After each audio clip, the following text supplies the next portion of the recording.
Today I'm going to be reading a classic tale called Goldilocks and the Three Dinosaurs? Can't wait to get into this one. It's written by Mo Willems.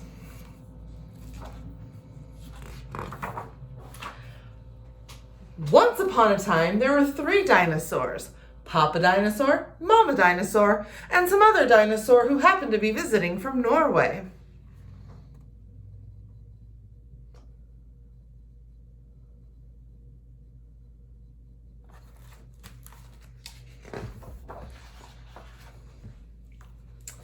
One day, for no particular reason, the three dinosaurs made up their beds, positioned their chairs just so, and cooked 3 bowls of delicious chocolate pudding at varying temperatures.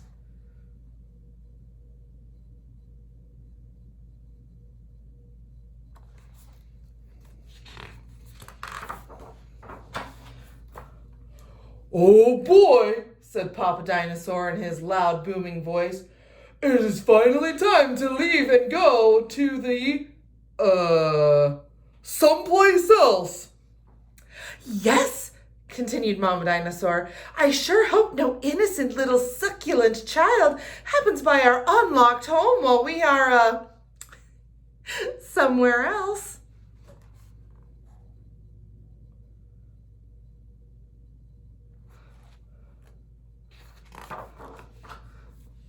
"Har, har, hush, hush." Then the other dinosaur made a loud noise that sounded like a big evil laugh, but was probably just a polite Norwegian expression. The three dinosaurs went someplace else and were definitely not hiding in the woods waiting for an unsuspecting kid to come by.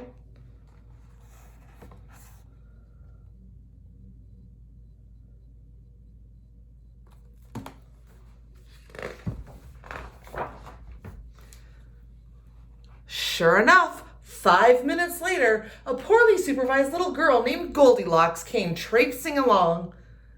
Just then, the forest boomed with what could have been a dinosaur yelling, "Gotcha!" But I'm pretty sure that was just the wind. The loud noise was immediately followed by another loud noise that sounded kind of like, "Be patient, Papa Dinosaur, the trap is not yet sprung." But that could have been a rock falling. Or a squirrel.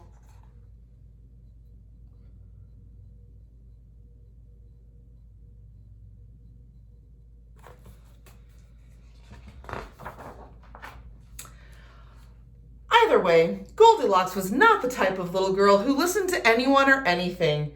For example, Goldilocks never listened to warnings about the dangers of barging into strange, enormous houses. So as soon as Goldilocks came across a strange, enormous house, she barged right in.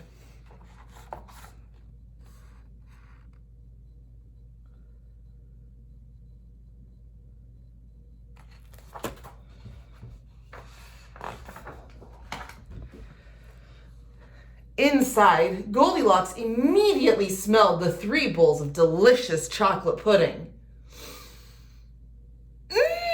Said Goldilocks. "That chocolate pudding smells delicious. If only I could get all the way up to the top of that counter." Then Goldilocks noticed a very tall ladder that just happened to be there and certainly wasn't left on purpose. Goldilocks climbed up the ladder and found herself face to face with 3 gigantic bowls of chocolate pudding.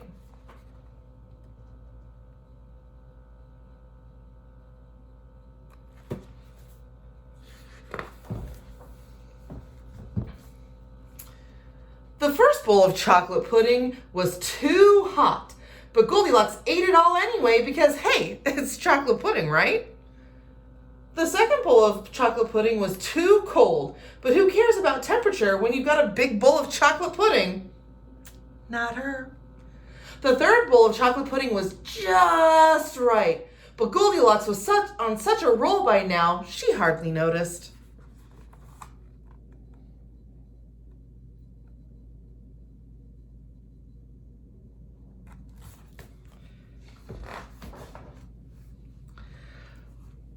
Soon, Goldilocks was stuffed like one of those delicious chocolate-filled little girl bonbons, which, by the way, are totally not the favorite things in the whole world for hungry dinosaurs.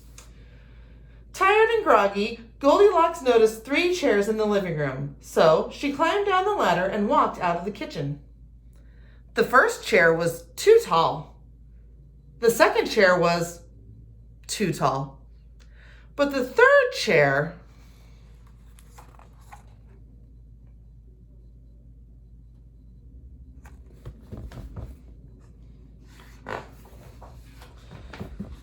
was too tall. Goldilocks wasn't going to climb that high just to sit on some chair, so she hiked over to the bedroom. When she got there, Goldilocks noticed that the beds were also gigantically big. "What is going on around here?" groaned the exhausted girl. "The bears that lived here must be nuts."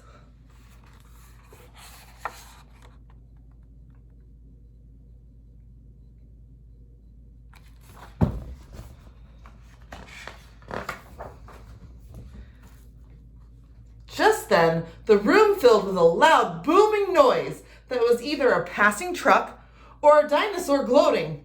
"A few more minutes and she'll be asleep. Delicious chocolate-filled little girl bonbons are yummier when they're well rested." Even a little girl who never listens to anyone or anything had to have heard that.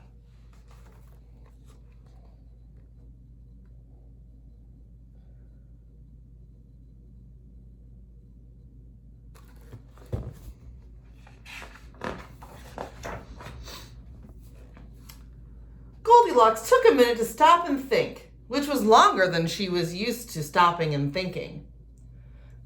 "Hey," she told herself, "this isn't some bear's house. This is some dinosaur's house." Say what you like about Goldilocks, but she was no fool. As quickly as she could, she ran to the back door and got out of there.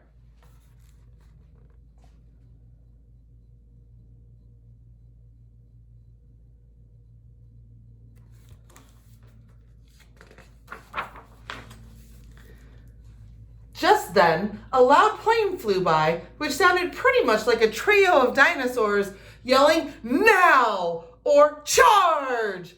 or the Norwegian expression for "chewy bonbon time."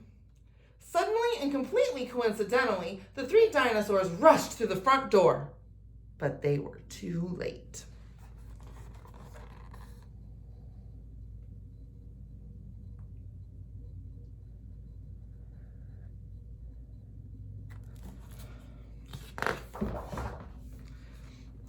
Goldilocks was gone, and all that was left in their house were 3 disappointed dinosaurs. The end.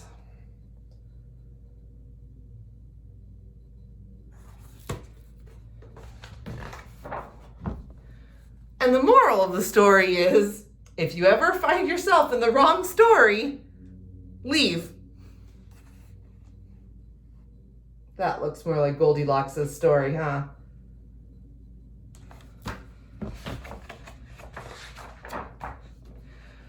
And the moral for the dinosaurs is, lock the back door.